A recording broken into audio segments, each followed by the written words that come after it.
चंद्रभागेच्या प्रचंड प्रवाहातून 2 वारकऱ्यांना जीवदान, पिंजरच्या बचाव पथकाची थरारक कामगिरी। आषाढी वारी दरम्यान पंढरपूर येथील चंद्रभागा नदीपात्रात सोमवार दिनांक 27 रोजी सकाळी घडलेल्या थरारक घटनेत अकोला जिल्ह्यातील पिंजर येथील मानवसेवा सामाजिक कार्य व आपत्ती व्यवस्थापन फाउंडेशन संचालित संत गाडगेबाबा आपत्कालीन शोध व बचाव पथकाने अवघ्या 6 मिनिटात धाडसी बचाव कार्य करत 2 वारकऱ्यांचे प्राण वाचवले।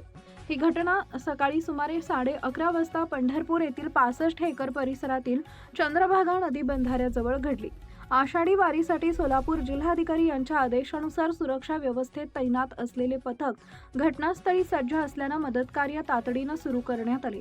बुडणाऱ्या वारकऱ्यांपैकी एकाची ओळख शिवाजी दामोदर जायले, वय वर्ष 35, राहणार अकोली जहागीर, तालुका अकोट, जिल्हा अकोला अशी आहे।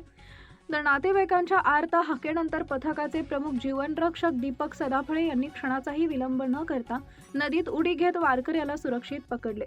त्याचवेळी निलेश खंडारे यांनी अचूकपणे लाईफ रिंग फेकून बचाव कार्याला निर्णायक मदत केली। पथकाच्या समन्वयपूर्ण आणि तत्पर कामगिरीमुळे दोन्ही वारकऱ्यांना सुखरूप बाहेर काढण्यात यश आले। या बचाव मोहिमेत दीपक सदाफळे, निलेश खंडारे, प्रशांत इंगळे, श्याम घोंगे, विवेक गाडगे, शुभम भोपळे, प्रतीक गाडगे, प्रदीप सावंत, ज्ञानेश्वर म्हसाळे, शरद महल्ले, हर्षल वानखडे आणि अमित जवके यांनी सहभाग घेतला। या धाडसी कामगिरीबद्दल उपस्थित वारकरी व भाविकांनी पथकाच्या जवानांचा टाळ्यांच्या गजरात कौतुक केले। त्यांच्या तत्परतेमुळे 2 कुटुंबातील मोठे संकट टळल्याची भावना व्यक्त करण्यात आली आहे। प्रदीप गावंडे, अकोला जिल्हा प्रतिनिधी तथा कार्यकारी संपादक, धुमाकूळ, महाराष्ट्र न्यूज नेटवर्क।